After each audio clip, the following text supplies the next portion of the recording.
Hi, and welcome. I'm Rebecca Troop. I'm the Vice President of Seacoast Mental Health Center, and we want to thank all of you in our audience for joining us and spending part of your gorgeous afternoon with us. For anyone who doesn't know, Seacoast Mental Health Center is one of New Hampshire's 10 community mental health centers. We have physical locations in Portsmouth and Exeter, New Hampshire.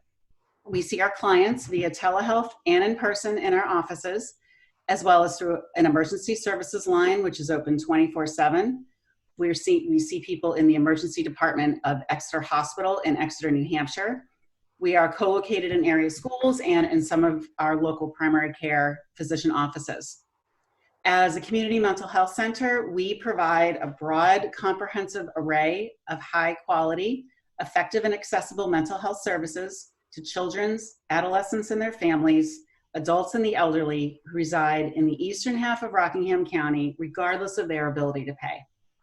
I am unbelievably thrilled today to introduce our President and CEO, Jay Kuchar, as well as Justin Spencer, the founder of Recycled Percussion, Chaos and Kindness, Legacy X, and the author of the book, One Life, One Legacy, who we are awarding tonight our 2020 Erik Cogswell Memorial Award. And he is our winner for this year. As a side note, Justin was incredibly generous and donated quite a number of his book, One Life, One Legacy, to us. And we will tomorrow be doing a raffle for some of our attendees. So if any of you are a winner, this is the book that we will be contacting you about to get your mailing address. And I've read it, and anybody who gets this book will definitely will have an impact. So nobody is here to see me. I'm going to turn this over to Jay, and Jay will take it. Thank you. Good evening. I'm so pleased that we have such great attendance for this event tonight. The work that our staff do each and every day is so important to the individuals and families that we serve, but we cannot do this alone. 1 in 4 American adults and 1 in 5 children experience a diagnosable mental illness in any given year. We provide hope and promote recovery, but we depend on the heroes in our communities to fight the battle against stigma and help us learn to see and accept our families, friends, and neighbors as unique and valuable individuals, no matter what their illness, struggles, or limitations might be. I am so honored tonight to present the Erik Cogswell Memorial Award. Erik Cogswell was a young man living with bipolar disorder who died by suicide in 1999. His parents, Karen and Ed Cogswell, wanted to ensure that other families had access to information to educate, support, and provide resources to individuals living with and recovering from bipolar disorder, their families, friends, and the community at large. Since that time, we have evolved from hosting an annual conference to providing more frequent and more targeted events and communications to meet this goal. The Erik Cogswell Memorial Award is presented annually by Seacoast Mental Health Center to recognize an individual for their outstanding contributions to help improve the lives of people with bipolar disorder and other mental illnesses. The recipient provides hope, education, or support for those living with mental illness, as well as those who care for them and/or contribute to the community at large in New Hampshire. Our award recipient this year is a perfect fit for this criteria. Justin Spencer was nominated by Diane Fontenot, our Substance Use Disorder Program Manager, and he was unanimously selected by the reviewing committee. With Diane's permission, I would like to share what she wrote about Justin.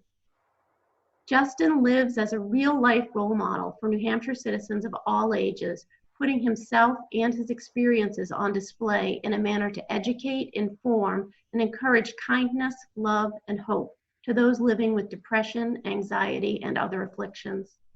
Justin is the frontman for Recycled Percussion and the creator of the show Chaos and Kindness.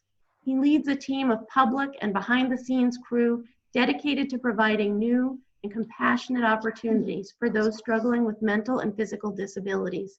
He uses his privilege to help others and leads a team to do the same and to provide the message publicly.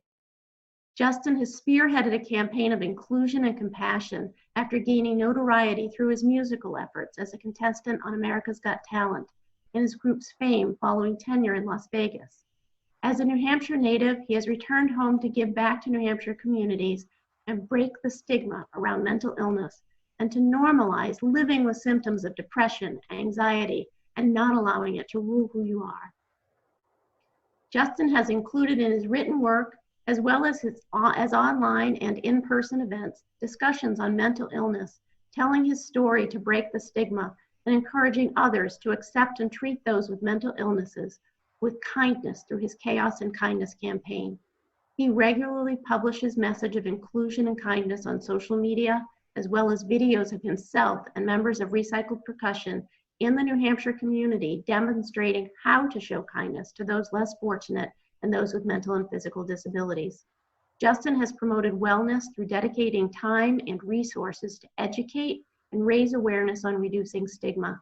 He has used his notoriety as a platform to contribute to the health and well-being of those living with mental illness by encouraging people to be kinder, become more involved, and has donated countless hours to educating and helping those in need. During a recent 24-hour performance in New Hampshire that was recorded for video, he devoted an hour to sitting down and discussing mental illness, his experiences, and tips for coping with symptoms. He does not claim to be more than one who experiences symptoms and shares what has worked for him, always with encouragement and love. Justin is an authentic, empathetic, kind, devoted individual who has had a rare opportunity for fame and fortune. And rather than live the life of a rock star, he has consistently given back to New Hampshire communities all over the state. He has consistently provided a platform to demonstrate that mental illness is not something to be ashamed of, as he speaks so frequently, so often of his own struggles and always provides hope in his messaging. His life's philosophy is to not judge others regardless of the situation. He openly shares his very humble beginnings and how he overcame all of the barriers to success and encourages others never to give up. Justin Spencer truly lives the intent of the Erik Cogswell Memorial Award, and I am so honored to be able to virtually present this award to him today. Thank you, Justin, for all that you do and for being who you are, a role model for all of us. And with that, I would like to introduce Justin Spencer, our Erik Cogswell Memorial Award recipient. Well, thank you for that. Thank you. Crowd goes crazy, right? First of all, what an incredible nomination, and I want to thank you for that. It's always humbling to hear words, and sometimes just when you're expressing your own feelings of empathy, gratitude, compassion with the world, you know, you don't really know, you know, in this, especially in this virtual world that we're living in and a world of social media, when I say the words or things that, you know, are important to me or experiences I've had out into the universe, I don't really know who's listening or who's actually feeling the fabrics of those words. And it's very humbling to hear a letter written nominating me for such an award. So thank you very much for that. I'm very humbled. It's not why I do it. Anybody who's followed my journey, you know, knows that I've been a huge champion for trying to abolish the stigma of mental health now for a very long time. So I'd like to say I have a prepared speech for you as I'm sitting at home. I wish I could feel the energy of the hundreds of people watching. I don't. My paper's empty. But I can tell you this. You know, what I did love about that intro was one word that kept standing out above all was the word inclusion. And as I kept hearing that word, it kind of has now drifted my mind into a different kind of orbit, where to focus on the word inclusion is really what the backbone of my philosophy is that mental health, whether it be someone who battles GAD or PTSD or bipolar or panic disorder or any number of phobias, that inclusion, to me represents that all of us have some level of a struggle. And it's actually more common than not that, that we all have something. And certainly at different times, of course, a lot of us have more predisposed genetic positions as it relates to mental health than others. But, you know, there might be somebody watching this video right now or this and not understand truly what my background is or how I even became so passionate about mental health. So I'll take a moment real quick to apprise you of that. And for me, it was pretty simple. Growing up, I always had an anxious mind. Now looking back, now that now I have an idea what an anxious mind is. You can look back and start to see the writing on the wall, the evidence as a teenager, some of the qualities in which that I possessed that would later become panic disorder. Okay, had my first panic attack at age 19, and wasn't sure what it was, and really started having really bad panic disorder. So early in my 20s, it was a real big struggle for me. I was afraid to leave my house. I became very recluse. I was somebody who was very outgoing. I was never a really good student in school. I was barely getting D's and C's. If I got a C, we were going out to Olive Garden for dinner. My family was like, "You could do it." So school was a really struggle for me because I have really bad ADHD, and which usually goes hand to hand with anxiety or panic disorder. I was also class president, right? So I was never afraid to do speeches or keynotes. It was something I was always very comfortable with and performing. So for me to have this new kind of thought process in my 20s of being reclusive and not being outgoing because I was having so many panic attacks. The panic attacks for me at the time were pretty devastating. I would feel like I was dying, like many of you who have experienced a panic attack. It would happen in the middle of the night. I would end up sleeping on the couch with the TV on for a couple of years. I didn't like to be alone. And this eventually manifested itself into some forms of hypochondria, where I would find myself even, we mentioned earlier about our America's Got Talent. Of course, Recycled Percussion came to fame on America's Got Talent 11 years ago. We then went to Las Vegas and we performed there for 10 years, thousands of shows, had a lot of success. And even through that process, I would find myself very focused on diseases I think I would have. I would either think I had cancer, I would think I had ALS or, MS, and I'd always be hiring doctors and going places and worried. And, so I've really spent my entire adult life, even up to this day, as recently as today, dealing with anxiety. And how it really affects the decisions that I make. And this plays a big role in my ability to run a business, my relationships, the things that, the way that I feel inside, my moral code, all that gets challenged when you have some form of anxiety, right? And then you add fame onto that. You add some level of fame onto that, and being on TV and having monetary success. And with that comes a whole nother world of trials and tribulations, because now you feel like you're a target for many people. So it's been a very difficult thing for me to go from this teenage boy, kind of grew up in a trailer park and didn't have a lot, all the way up through my early 20s, where I was kind of a very difficult time. If there's anybody out there right now that's in that age bracket, you would understand that the early 20s are very difficult. You don't know what you want to do. At this point, I'm driving a $500 car. Recycled Percussion hasn't any success yet. I'm not really sure where I belong in the universe. And all those uncertainties really create havoc, and they create chaos in your mind. And as time goes on, anxiety will find its way to latch onto other things in your life. As I have now children, it would latch onto what if something happened to them. As you get older, bumps starting appearing, or certain things happen. You start to think, what is this? What's happening? And of course, now we're in a situation where we're in a global pandemic, and anxiety has never been more prominent than it is now. So that's kind of just an overview of where my heart is. And my heart really kind of falls into less about let's talk about our anxiety. I'm not a clinician. But I like to talk about, how we can try to focus on the now and focus on the fact that in life, you got one chance, okay? You got one chance to live your life to the fullest capacity, right?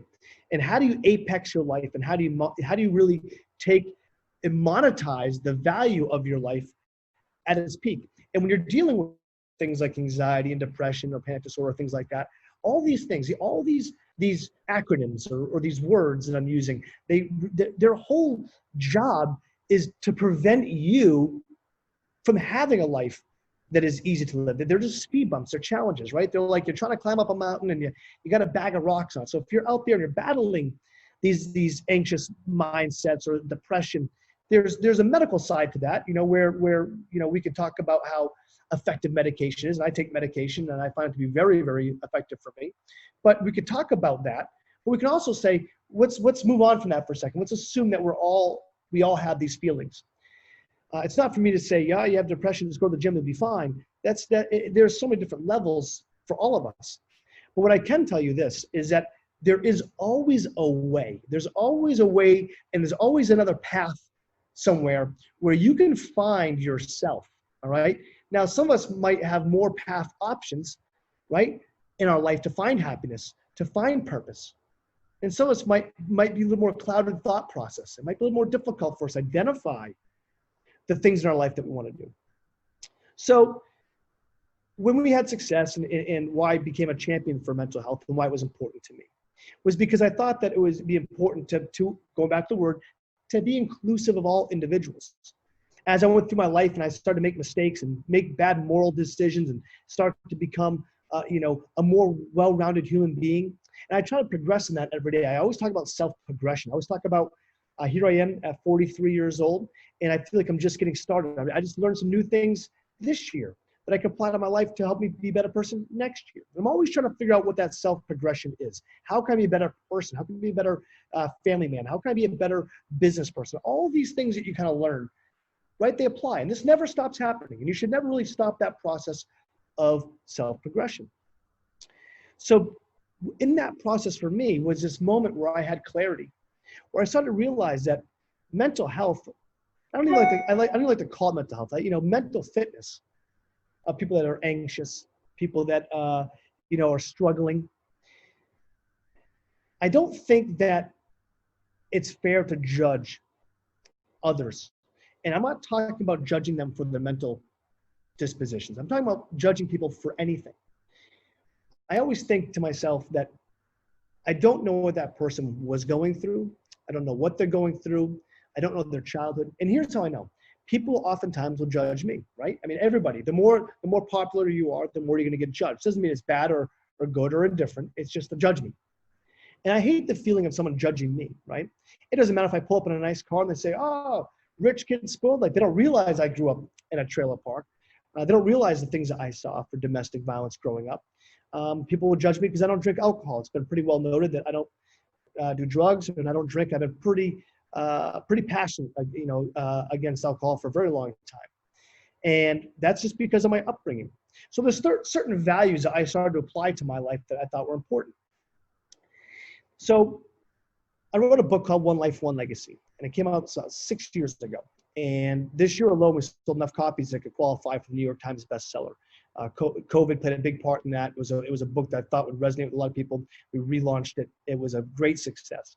And in that book, One Life, One Legacy, which I hope you get a chance to read. I donated 100 books here tonight to give out. But the reason for the book and the reason for the title was that you have one life and you have one legacy. And when this is all said and done, what is it that you want to be most proud of? And how do you find that? And I just ultimately concluded that you find it through a very simple thing. And that's purpose.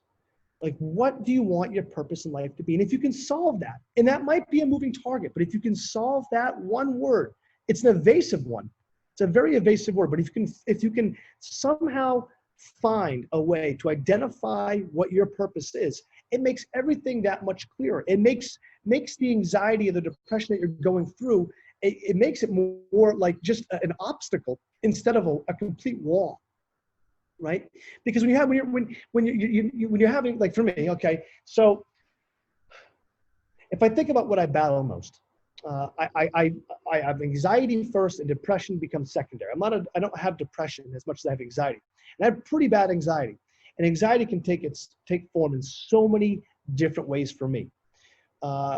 It starts when I wake up every day. It starts with every text message I get. I always kind of joke, if someone says, we need to talk, I'm one text message away from a full mental breakdown. I'm always expecting the worst. I'm always paranoid. And that's a really really unfortunate way to live your life, because you start to make decisions in your life predicated around that mindset. So if I'm trying to build my purpose, I'm trying to identify my purpose, I'm trying to move forward, when I'm getting these emotional, it's like, here's what I want to do. And anxiety will stop you. Anxiety is that little piece of doubt on your shoulder that will stop you.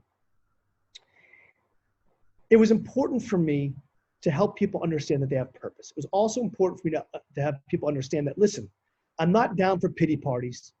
I'm not down for let's sit around and I'll talk about, how difficult our lives are. But let's just identify the fact that, you know what? My guess is you're pretty anxious too. It's not just me. And my guess is you have some things that you feel guilty about. It's not just me. And my guess is that you want to be a better person, just like I'm trying to be a better person. So all those things, going back to inclusion for me, all make you a better rounded human being for self-progression.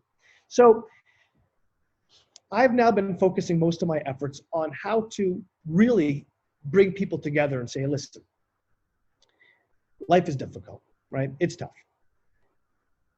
There's a pretty good chance that a heavy percentage of you watching this are in relationships that you have long overdue, that you want not to be in. That could not just in marriages or relationships like that, but friendships. A marriage with where you work. That's a marriage. There are so many of us that have not. When was the last time you tried something for the first time, right? So why? Because we have fear. What is fear? Fear is anxiety. We're afraid to try new things. We're afraid to be laughed at. We're afraid to be judged. And oftentimes it's those who love us most that hold us back.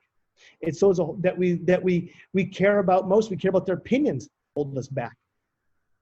So if there's anything you're going to take away from tonight, and just and to honor this great award, and to honor this event, I hope that you guys focus a little less on the stigma of mental health and a little bit more on being proactive. I'm very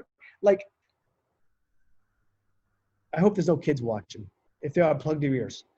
I'm fucking stoked that I have anxiety. I get fucking pumped up about it because it makes me feel real. It makes me feel alive. I'm okay with going down. There's times you never know. I have filmed so many episodes of Chaos and Kindness, our TV show, in very down moments and very down. There's a lot of things that go on in my world that you may never know about that I have to figure out how to let that flow through me, right? There's so many times that in my life, I've been told no. I wanted to play drums for a living. I was told no. You know how hard it is to become a successful drummer and to support a family and grow a business? It's unheard of. It's 1 in a million. And even despite the fact that I grew up poor, even despite the fact that, I battle severe panic disorder and anxiety and all those naysayers in my head, not the people, but there's an audience in my head at all times. It's a chorus of people saying, you can't do this. Even despite all that, I was still able to overcome those things. So I hope that you guys take away tonight, and I look forward to doing a question and answer here in a moment, but I hope you guys take away from that, that really, truly, hey, the clock is ticking. Just because you're alive, it doesn't mean you're living, all right? Just because you're alive does not mean you're living, and your clock is ticking. We're not all guaranteed tomorrow. And what are you afraid of? Because the anxious mind that I have is just that. Just a little bit of a chemical imbalance. It says, you can't do this. When I really logically think about it, I know that I can. So it's helped me become a successful person on and off stage. And it's one of the reasons why I'm such a champion for mental health, because I want to make sure that everybody who's watching this, everybody who sees any of the words that I write on social media, anybody who watches our TV show, or anybody that follows any of my content, I want them to know that everybody has the ability to have a purposeful life and a life that is without judgment. So thank you for that. And I'll gladly open this up to a Q&A. Justin, thank you. That was amazing.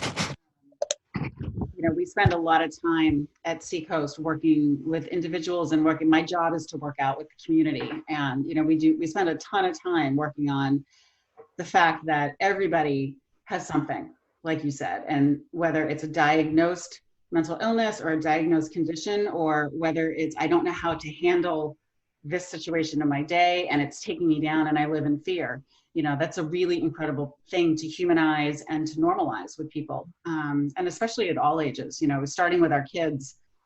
I have teenagers and they talk about it. You know, it's talked about in content like you do. People are discussing it on TikTok. They're talking about it on different social medias. And, you know, the youth now coming up, they listen to people like you, and it really makes an enormous difference. And so that was a really powerful message. I hope that some kids really got to hear. I do have some questions that came through that are obviously from some kids. And there's one in particular that I want to ask first. And I had to write down what she said, and so I think I transposed it well. She said, Justin, today I was fit for AFO braces. I'm 13 years old, and I really have fear that I will not be accepted. People have bullied me and teased me, but I do not give up, and it's very hard. What advice would you give to me? I also can't get around to do the activities like all of my other peers can either. How would you suggest I get included? I really want to be a part of my community. Okay. Well, first of all, you know, it's very tough. Every year that goes by, I get further removed from being 13 years old, right? So I don't remember that mindset. So I know that what I say right now might be difficult for you to understand.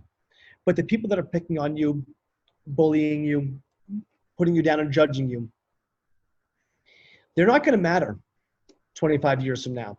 It ain't going to matter 25 years from now what Gen 3805 on TikTok says about you. I know it seems like it's the end of the world right now. And in school, I was always somebody, here's what I contribute to. When I was a kid, I used to play baseball, Little League baseball. We didn't have a lot of money. We lived in a trailer park. My mom had these crappy old beat up cars that were so embarrassing. I was the poorest kid on the team.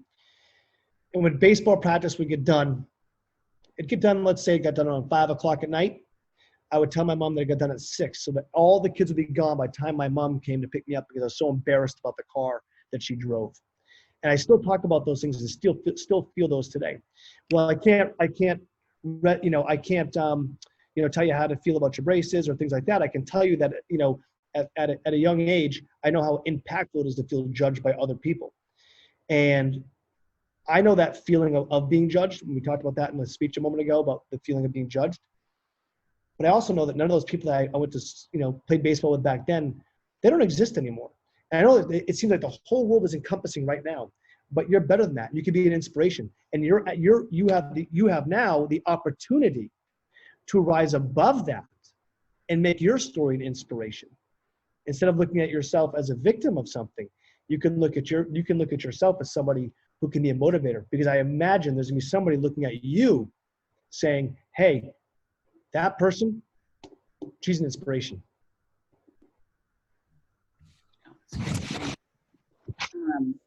We have another one from, I don't know the age, but this individual said, how do you think that I, as just a kid, can begin sharing kindness just like you? Ooh, that's a good one. This is an easy one, okay? So kindness is so much, it's such an overused word in the sense that it's be kind. Well, that's, what does that really mean, right? What are we telling someone? What's the ask, okay? And this can goes for, we're answering our kid here, but goes for adults as well. Compassion, empathy, right? Humility. These are all important traits that we all have. And then you start to realize that, like, the kindness is just showing compassion to somebody. And compassion to me is just showing the person that you love them. It doesn't matter. Here we are. We're in the middle of an election right now, right? So we got divided people. It doesn't mean that the person that you don't agree with, you should love them, right? We should love everybody regardless of their color, how much money they have, their sexual preference. We should love people for being human beings, because none of us are any better than the other individual. So you show kindness through just absolute empathy and compassion for other people. You can feel kindness by feeling empathy for other people, to feel somebody's sadness. Don't just see their sadness, but to feel their sadness. Don't just hear somebody's words of them not feeling well. Feel what it feels like to be them.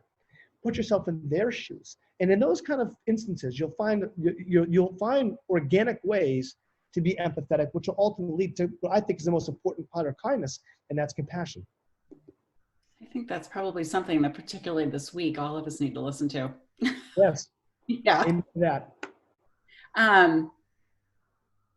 All right, here's another one. I'm trying to hit all the kid ones first because I think it's really important for our kids to be hearing this. What message do you have for kids and teens like myself during such a chaotic and challenging time right now with the pandemic, my learning at school, and all the unknowns of what's going to happen? Well, I would say to relax, slow down. I think that life is starting to accelerate faster and faster, right? We talk about this. I mean, we're starting to see like things are multiplying. I think that what my 11-year-old daughter is going to go through in her life right now, and the speed in which she has to grow up, is a lot faster than what my dad had to grow up in. Okay, technology, the advent of technology, all those things, it's been pretty well documented. They are making us all feel like we have to live faster, and we live in a world where we have to be, we feel like we have to be as good as the person next to you. So stop focusing on impressing other people. Stop worrying about how many likes you get on social media. Stop worrying about, stop worrying about what you're gonna do with your life. Especially if you're a teenager, you've got so much time. I'm 43 and I'm still like, is this what I wanna do? I don't think we ever really find it. I think we're always trying to be self-evolving. I think that right now it's tough. I think that especially if you're younger, you feel like you don't have a voice. You feel like that, and you start to feel the strife of the world around you. And I can understand where that's a confusing time. And there's a lot of things going on in your head as well in your teenage years. So all that kind of stuff put together, I think the easiest way to identify your way out of that is to somehow find ways that you can make a positive impact. I think that for me, a beacon of light is always doing something positive for somebody else. Even when I'm in my darkest moments, if I go do something nice for somebody else, I think it always kind of steers me in the right direction. And that can happen to anyone at any age. Awesome, thank you. Let's see, switching gears a little bit. You describe your anxiety over time and the fear and the depression that can happen as a result. What steps back then did you initially take to figure out what was wrong? And would you have changed any of those steps that you took then? Right, so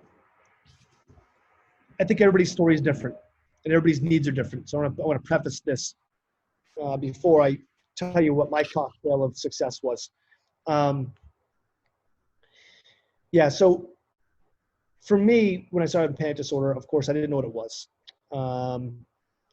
I had pretty severe panic disorder. So it wasn't, I haven't had several panic attacks. I had very, very, very powerful panic disorder, right? Anybody who's experienced a panic attack, it's the top of the pyramid as far as a mental experience one can go through. Especially the ones that I was having were the most, they're very real. Of course, you feel like you're having a heart attack, you're gonna die, and this, I had hundreds of these, and all equally devastating. So ultimately, I ended up taking medication. I found myself that it was successful for me to take medication. At the time, I started taking Zoloft, and that helped me to start to think clearer. Now I take a medication called Lexapro. And I guess I could tell you that it'd be easier for me to tell you now the differences that what I found works for me now, because I still suffer from the exact same things. I've just learned how to make my panic attacks become anxiety attacks. And there's a huge difference in that threshold, okay? Panic disorder, my brain wasn't I would say my brain wasn't established enough at 19, 20, 21 to really understand what to do with all these thoughts that I had. And now at my age, I understand. I know that I'm not gonna die from this. So it's a little less vibrant. It's a little more muted, these experiences I have. But I can tell you, instead of having 20,000 thoughts in my head, if I'm on a medication, it's a cocktail. I take medication. I've got incredible friends, incredible family, a great support system. I stay incredibly active, very purposeful, but I still find myself, even in those moments, there's still times where I wake up and it's not uncommon that I'll stay home and not do anything for 2, 3, 4, 5 days. It only takes one thing small to trip me up. I'm also very impulsive. It kind of comes along with the ADD. I make a lot of quick decisions and don't think about the repercussions, good or bad. I just do something I want to do and I don't really care. Don't think about it. My brain, is wired that way. So my assumption is that there are people watching this who experience these very things.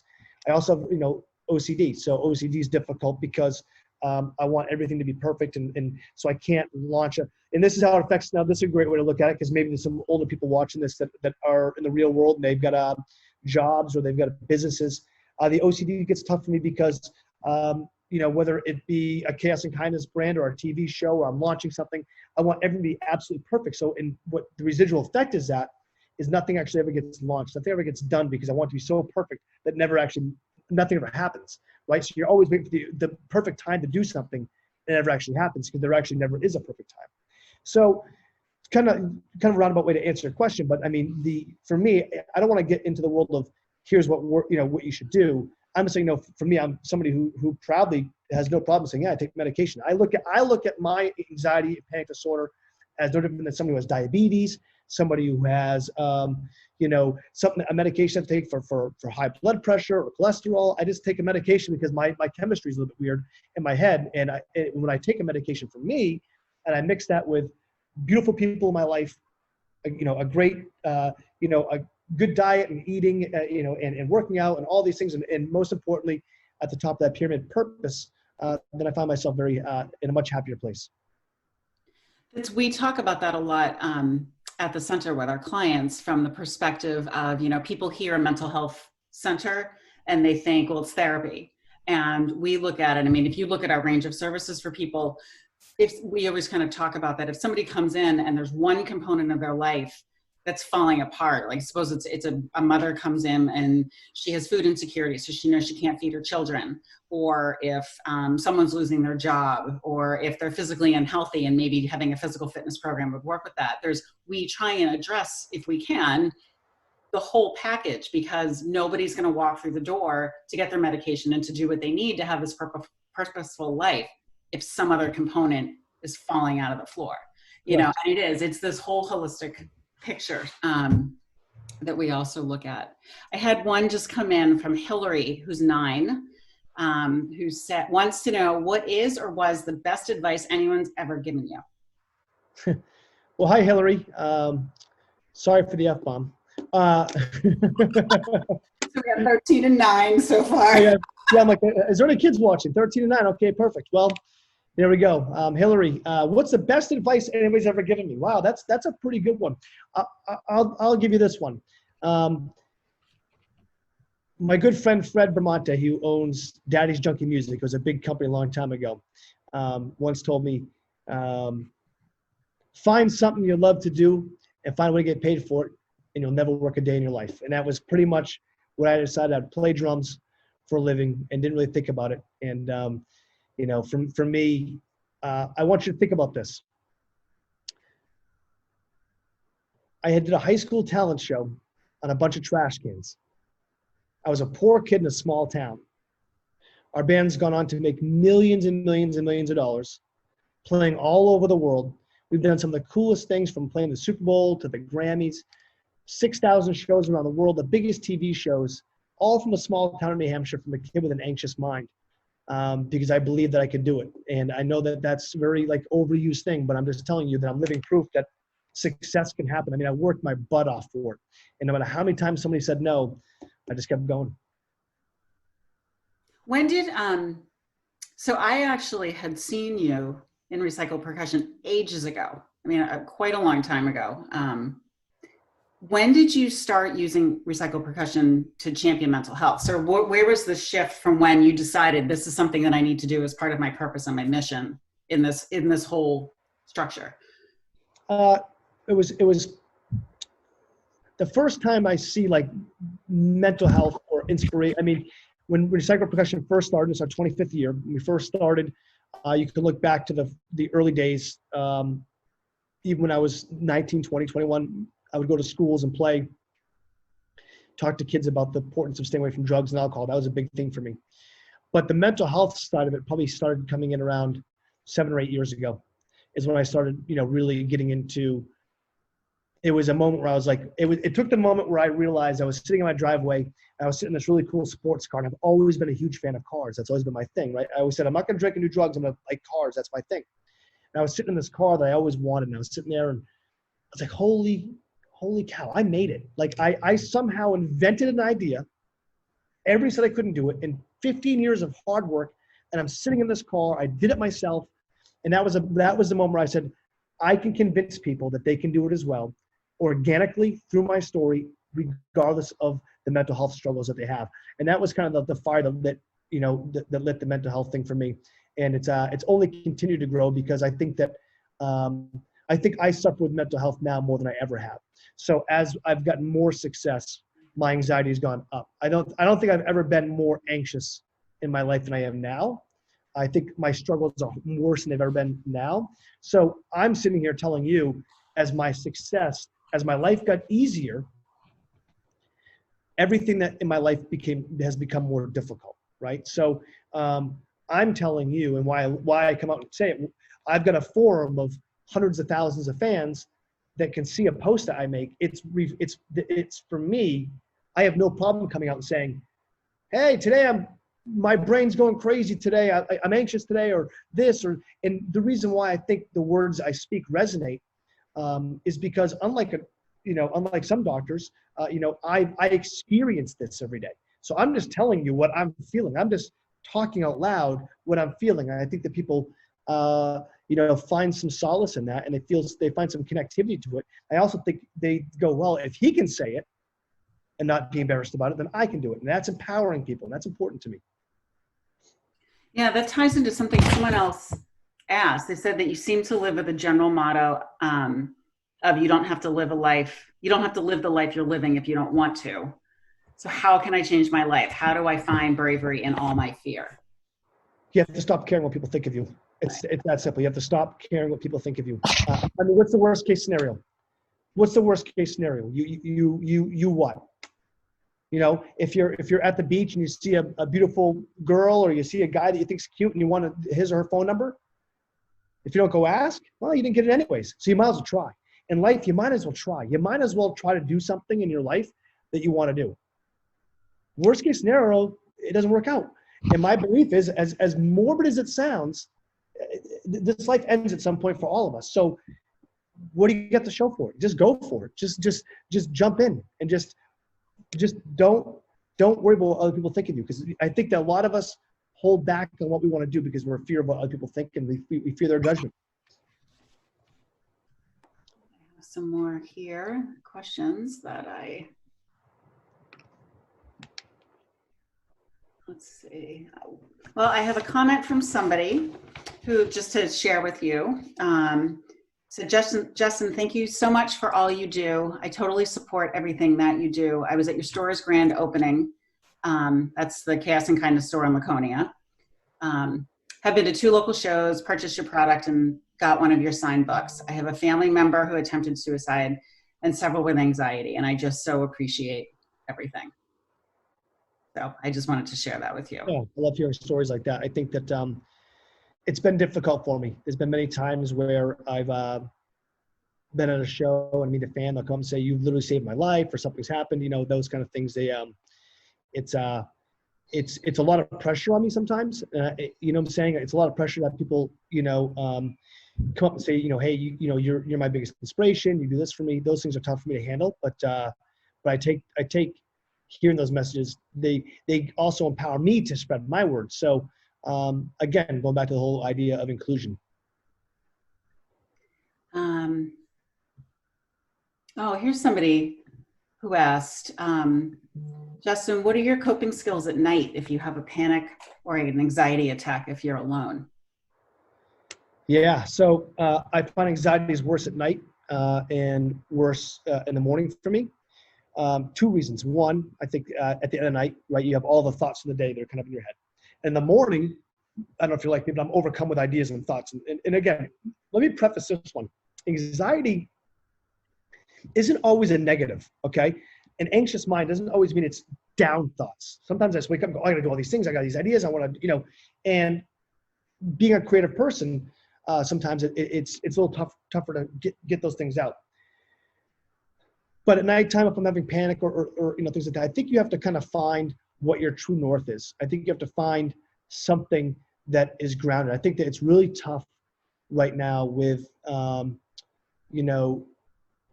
think the phone is a very valuable asset if it's used properly, okay? So back in the day, I'm always big with numbers. When I used to have panic attacks and stuff, I would pick a random number.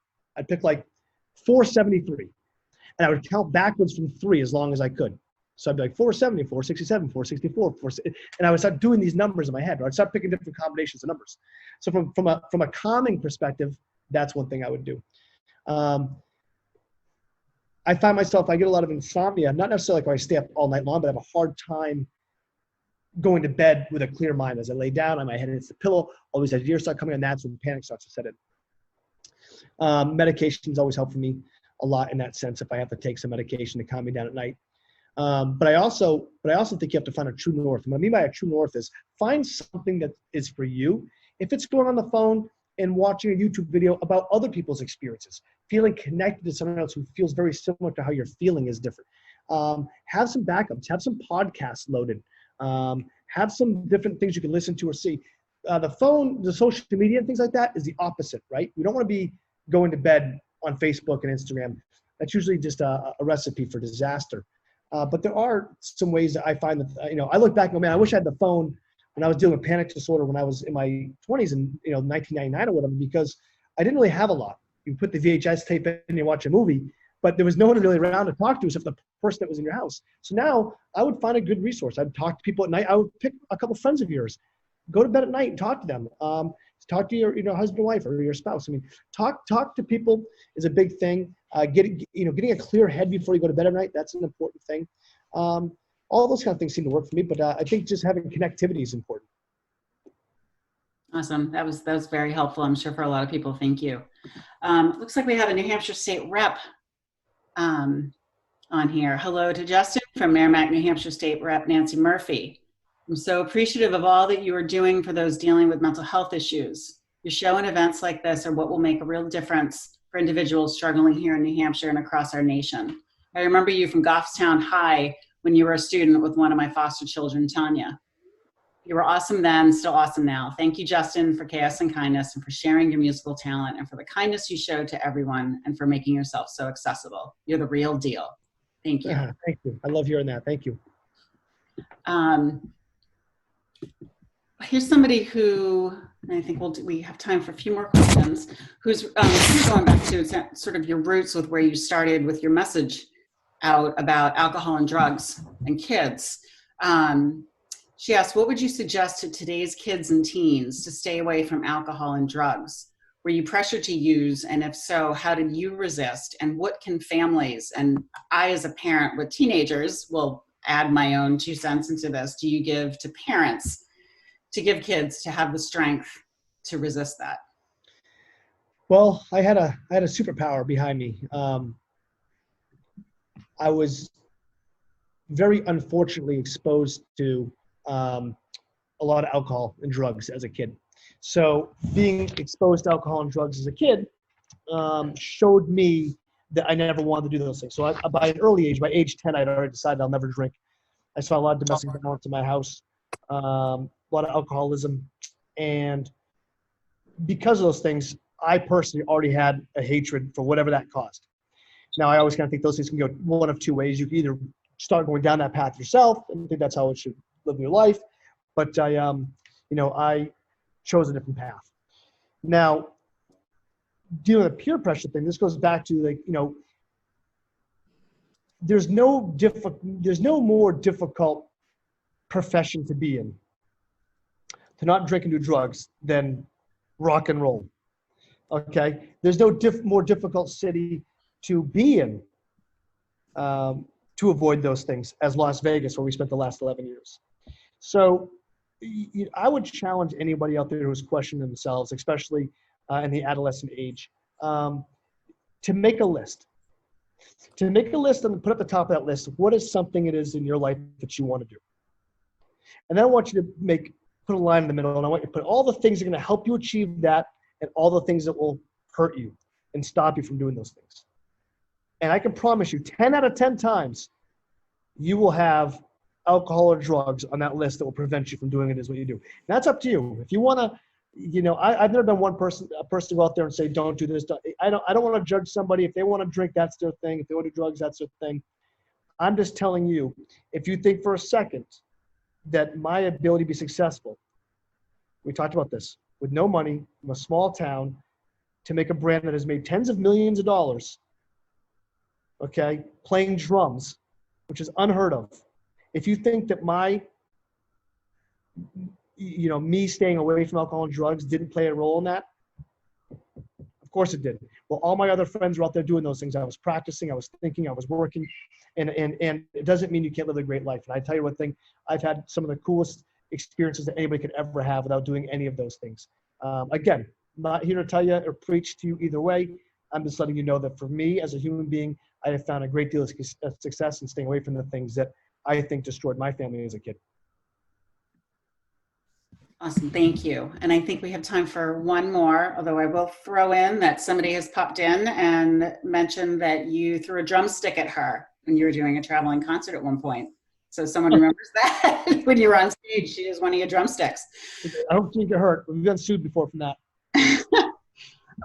So I think for our last question, because these really practical ones I think are really helpful for people, because it is lived experience. We deal with that at the agency, and we try and, it's really useful when it's not, like you said, it's not just a doctor or a therapist or somebody saying you should do this because this is how it should be. It's, I know, I understand, I feel it. So this individual asks, what is your advice for someone who is re-entering society from jail and being judged for past behavior? And how do you live with the anxiety of the worry of relapse? Well, I can't speak on the relapse. I haven't had that experience. I can tell you this, as somebody who has made plenty of mistakes in my past, if you choose to live in that mindset of what you've already done yesterday, you can never progress. And this is something I struggle with most. So when I go see my psychiatrist, when I spend time with the people that are, that are close to me, and I share my insecurities and my anxieties, they're usually based around my past. They're usually based on something I've done or I'm ashamed of or something that I'm fearful of. And I think that's a very common ground for a lot of us, because we talk about how depression really is is the past. You're kind of like I was talking about how depression is like, I used to be this, I used to have all these things, now I don't. And anxiety is the future, right? All these things are going to happen to you. People are going to find out, people are going to hate me, and so what you've already really done, and lack of a better term, is you've already imprisoned yourself by living a life, that in your mind is already happening, even though it's not. So I would challenge anybody, if you're talking about, whether it's recycling into society, and maybe you're ashamed of something or you're being judged from something you did in the past. I think the only thing you can do is continue to want to prove people wrong. The beautiful thing is, and I'll close with this. This works in a couple different ways. One of the most exciting aspects of life is no matter what the hell's going on in your life, at the end of the day, whether if you take it all away and you're sitting on a couch and all you got is $10 to your name, you still have a choice. And that's what's important in life. You still have a choice of what you want to do. You're still in control. No matter what you did last week, last month, whatever it is that you're fearful of, you still have a choice to progress and be better tomorrow. And that applies to both what you just asked me, but also applies to your life. When you're sitting there going, man, I've hated this job for the last 10 years. And it's like, but you can leave.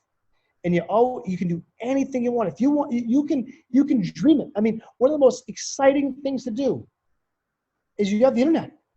Just go on YouTube and say, look at all the things that you could do in your life. Look at all the hobbies you could have. Look at all the things you can do.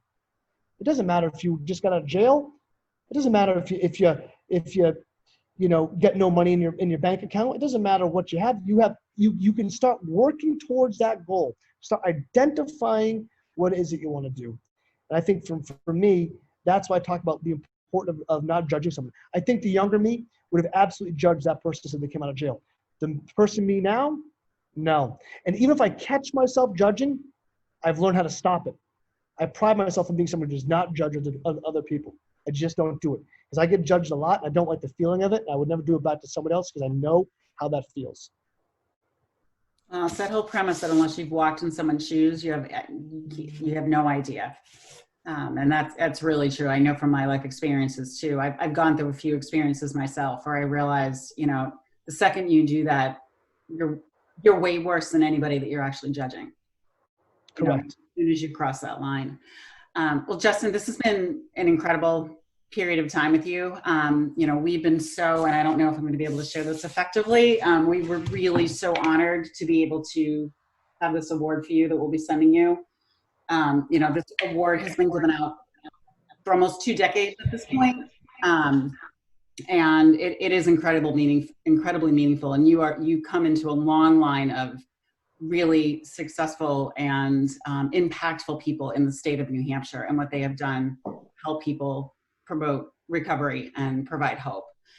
We are very grateful that you could share this time with us. And just to remind everybody who's out there, you can't necessarily ask Justin Q&A, but you can see Justin and his team, on WMUR in New Hampshire. And I'm pretty sure that you guys are joining Amazon Prime, if I'm right? Yeah, and actually, coincidentally, this Saturday night at 11:30 on WMUR, a mental health episode, a brand new one I just filmed. It's a whole half hour dedicated to mental health. So check it out. Awesome. Perfect timing. And you can always go check out the store too in Laconia. So we will follow up this event to everybody who's on and get to tell people who won Justin's book. I just finished it, and you wrote right on the premise that I always think of, and so it was really great to read. It's really important to leave everybody with this last note, which is that, as we always remind people, and Justin made very clear today, no one's ever alone. Nobody ever is by themselves in what they're feeling, and in the fact that if they're struggling, there's always other people struggling, and that also means there's always people to help. If you are having a hard time, there's a number of ways that you can reach out for help. You can call the National Suicide Hotline at any time, and that's 1-800-273-8255, which the last 4 numbers spell TALK. You can also call us 24/7 and 365. We have people on the phones all the time, even when it's not our main hours, and we're at 603-431-6703 or 603-772-2710. We have 10 community mental health centers in the state of New Hampshire. You can find any of us, and you can figure out, based upon where you live, who you should come see. And that's at www.nhcbha.org. Justin, you are completely the example of everything that we try and talk about at our agencies. And thank you for joining us, and thank you for being such a great and perfect recipient for our award this year. Thank you very much. Thank you for the honor. Thanks for having me. You guys take care of yourselves out there. Take care.